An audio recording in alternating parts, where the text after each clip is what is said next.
цагуурын байгууллагын мэдээллээр нийт нутгаар усрахыг буруу үргэлжлэн орж, голуудын усны төвшин огцом нэмэгдэж, үерийн аюултай төвшин даван үерлэж байгаа тул цаашид үргэлжлэх эрсдлээс урьдчилан сэргийлэх арга хэмжээг бүх шатанд авч хэрэгжүүлэх, иргэд аж ахуй нэгжүүдэд сэрэмжлүүлэх хүргэх,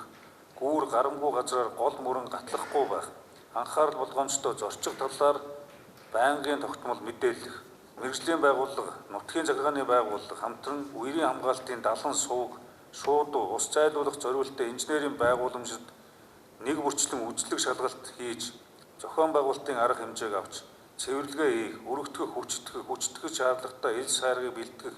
зөөвөрлөх машин ажиллах хүч хэрэгслийг урьдчилан